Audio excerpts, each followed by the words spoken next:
Hey, what's up YouTube? This is Game on Cloud 9 here, and I'm here to bring you guys a new Naruto manga, 700 plus 3 prediction. Alright, now, just to summarize this last chapter that we just had, 700 plus 2, I have to say, definitely Kishimoto knows how to get the fans going. I mean, after reading this chapter, I'm thinking to myself, man, like, this is a mini-series? Like, I don't see how you're going to cover this in, like, a couple chapters or, even, like, let's say, just a movie. Well, a movie may be able to do it, but we'll see what Kishimoto does with this. But before I get into that, let me summarize it all real quick. Of course, the chapter starts off us seeing Sasuke, he's being followed at this point. He's looking around, he knows that there's somebody been following him. And actually, at that moment, if some of you guys think back to the epilogue chapter, chapter 700, we kind of got, even though I think there's a couple years difference between this, we get the idea back then that somebody was following Sasuke, because Sasuke sent somebody and he kind of looked behind him back in that chapter. So whoever's been following Sasuke at this point, we can all get the fact that it's probably been for quite some time. They've probably been observing his movements and such. So anyway, eventually they come out, they attack him, Sasuke reacts, he does a couple hand seals, actually with one hand, if anybody noticed. I didn't catch it the first time I read it. And he does Chidori and basically electrocutes the guy who attacked him.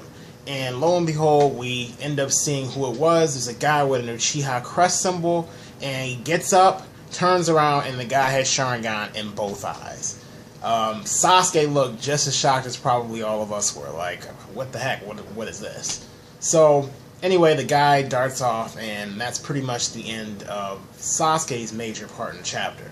Now, after that, we get a scene with Sarada. She's basically still questioning her own identity, wondering basically where her origins come from. So she's asking Shizune all these different questions about what happened. Shizune basically isn't going to answer anything. She doesn't really know anything. But one thing she does tell Sarada, because Sarada we don't actually see Sarada ask this question, but we know she did, is basically, is Kari my mother, is Sakura, not my mom? And basically she says, no, that can't be the case. So basically, I'm starting to lean towards maybe that's not the case, or maybe Shizune herself does not know.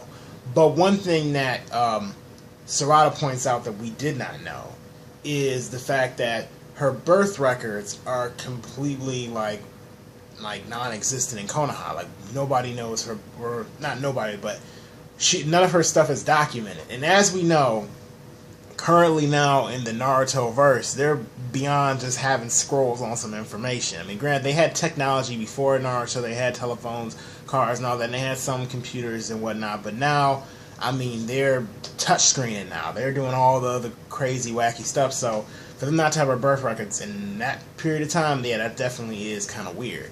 So they don't have anything like that. And, Shizune basically is tight-lipped, not saying anything. So Sarada, we end up skipping to the next scene, and we see Chocho, a little bit of jokes between Chocho and her father, which, if you're trying to get a good comedical feel, I definitely think that was some good comedy. I'm actually kind of liking Chocho as a character. She's pretty cool. She's not just like Choji, so I'm glad that Kishimoto isn't, well, all these characters doing the exact same, character type, kind of like with Boruto and Naruto so far from what we've seen of the character. So we get on to Sarada. She basically interrupts this situation with her parents having lunch and all that. And basically, Chocho introduces the part in the story that Sarada herself, you would think, have introduced to her, introduced. And basically, Chocho's like, she doesn't believe that her parents are actually her parents, which we all know, like, really, come on. But she doesn't believe that. So she wants to go on a search to find out her parents. So this obviously gives Sarada that idea, like, yeah, I'm going to go ahead and do that. So she goes ahead and she tries to find out from Naruto, or at least spy on, I guess, the 7th. Find out what, and see if she can get answers as to where Sasuke is, so she can find out, answers from either him or find out where Karin is at. She goes to the office, and after obviously listening and hearing Naruto talk to Shikamaru, and we see little Kakashi. Kakashi at this point in time, dude is retired, dude does not want to be bothered. We actually hear them discuss the incident that just happened with Sasuke, and Sarada finds out Naruto's getting ready to meet up with Sasuke, so she basically tracks them down, or follows the 7th, or she's preparing to follow the 7th, and Naruto decides he's going to leave a clone in the village and handle it head on himself. So that's pretty much sort of where the chapter ends off, where you see Sarada standing outside the village where Naruto and Shikamaru are at, getting ready to track down Sasuke. And that's where it ends at. Now, to get into the chapter themselves, I have to say, first off, I kind of want to talk about the whole Sharingan thing, because even though Sarada's her identity crisis is the main thing for her, but as far as the other things we saw in the chapter, which I actually missed one major one now that I realized in the recap, it was seeing the Sharingan user and seeing a guy with a cloud on him, which appears to be an Akatsuki cloak. So I'm just going to call this the quote-unquote Neo Akatsuki, or whatever you want to say. So one of the key things that I guess to really think about is, who is this group? Everybody's making these theories as who could be under that cloak. One of the things that we hear Kakashi mention in the chapter is that it could be an Uchiha survivor, but he's leaning towards one of Orochimaru's experiments. Now, if anybody remembers, and I used to say stuff like this in old videos, I don't remember which ones exactly, but back in when Sasuke received his eyes from Obito, there was a lab full of Sharingans that Obito himself had. So there is that possibility that there could be, like experiments that Orochimaru could have ran and made all these different, I guess, Uchiha or semi-Uchiha hybrids, or whatever you call it, or Sharingan babies or whatnot. I mean, he had a whole lab full of them, from the clan's massacre. And I used to often wonder if something would have been done with those. Like, one of the things I used to think about during the 4th grade ninja war is why Kishimoto never had Kabuto resurrect the entire Uchiha clan. I thought that would have been pretty darn epic, he had an eye from each, from the entire clan, like all of the different eyes, so why not just literally sacrifice a bunch of different people and bring back each freaking person? In fact, that's actually how I think when Sasuke and Itachi teamed to fight against Kabuto, that's what I thought actually should have happened, is the entire clan coming back. But anyway, aside from that, I definitely, I'm not sure if it is Orochimaru's experiments, but because at this point in time, we don't really know enough about what else is going on in the Naruto verse to be able to make any concrete theories. So, right now, this is all I really can think. I'm doubtful that Kabuto, after doing a 4th grade ninja war, would still be up to stuff. Orochimaru is still a little tricky, but Orochimaru never said he was going to stop. And on top of that, even though he seemed like he still was on the good side of the same, or not good side, he was more on the, neutral side, he still didn't seem like he still hadn't completely sided with anybody. So he still had the potential to do little dirty things here and there, at least to me.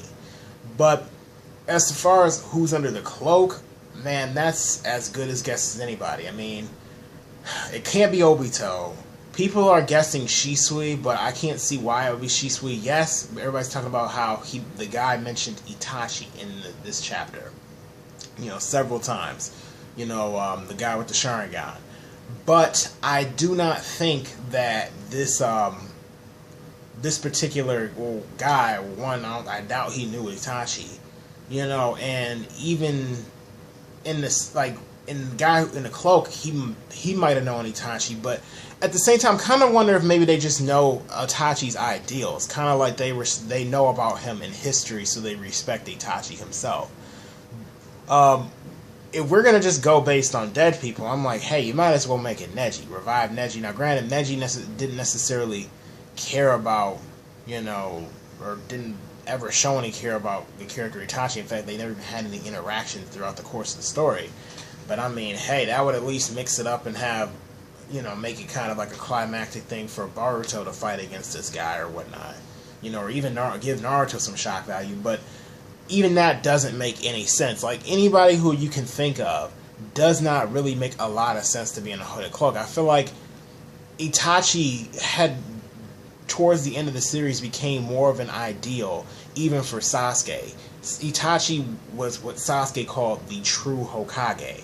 So Itachi himself represents something. It doesn't even, like, Itachi is not... I don't think that they may be just talking about Itachi as in, Itachi Uchiha. I think they're talking about Itachi as an ideal. I don't know. Like, I mean, I just feel like Itachi, his character had reached that point towards the end, so he represents something. But I could be wrong about that. Man, I mean, the possibilities are endless. I really do not have my money on any particular individual this time around, because everyone else is dead. I mean, it could be somebody in Madara's body, and the only reason why I say that is we never know what they did with Madara's body. But, I mean, I feel like that would still be kind of rehashing old stuff that was from the past. And the whole point of the end of the Fourth Great Ninja War is that they were moving forward and that things in the past were supposed to be done. So this is supposed to be a new era. So I think it's going to be a new character completely.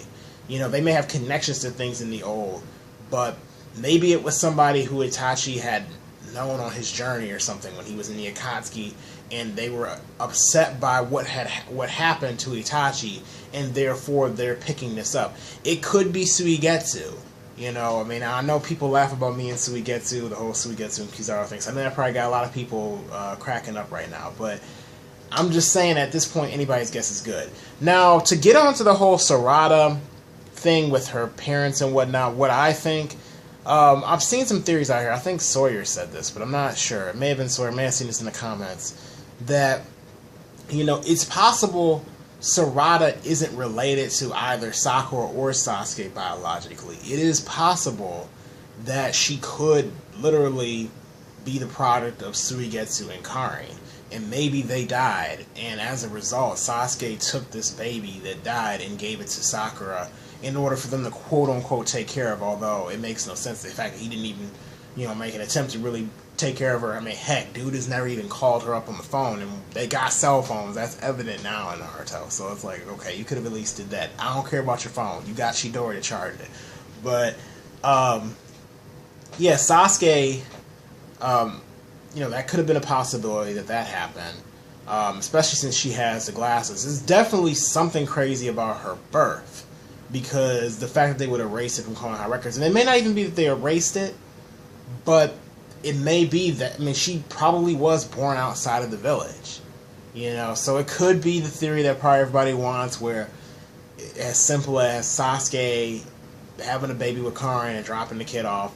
But Kishimoto is going on it a little too long for me to be able to say that that's what it is. There's definitely a lot more to it than that. And, like, I don't know. I'm going to lean towards the fact that Suigetsu and Karin died, because I can see Kishimoto writing his way into sort of like a, I guess, philosophical thing with Sarada at that point, because I'm guessing that the moral of the story with Sarada thing is because she's not gonna, if she's not an Uchiha, she's not gonna be able to unlock the Sharingan. See right now in the story how we see this Neo Akatsuki and we see Uchiha. So if there's one Uchiha experiment or whatever, there's probably gonna be other ones.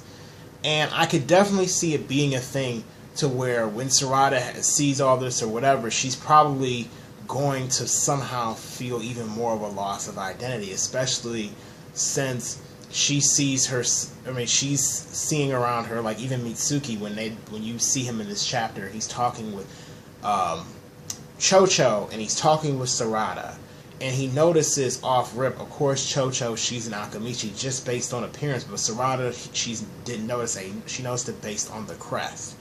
And I feel like if she doesn't have Sharingan, basically the whole moral is that just because she does not have the Sharingan does not mean that she's not any more Uchiha than anybody else. That basically that because she was raised by Sakura, and Sakura is all connected to Sasuke, and she wears the Uchiha crest symbol, because she has the pride of Uchiha, that makes her more Uchiha than someone with the Sharingan or something. I'm thinking that that's sort of what the method they're going to go with that. Just because you have the Sharingan, just because you're Kakashi, basically, Kakashi doesn't have the Sharingan anymore, but if you were something like that, doesn't make you an Uchiha. It's all about what's inside that makes you an Uchiha or something. I feel like that's what Sasuke's going to kind of train her to believe or do or something along those sorts.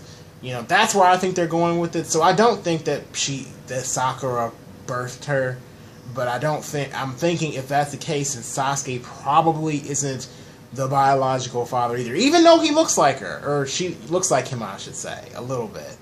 But, I kind of want her to, because I want her to have the Sharingan and whatnot, but, I'm leaning towards the fact that that's probably going to be the thing, because they have to make her birth something special.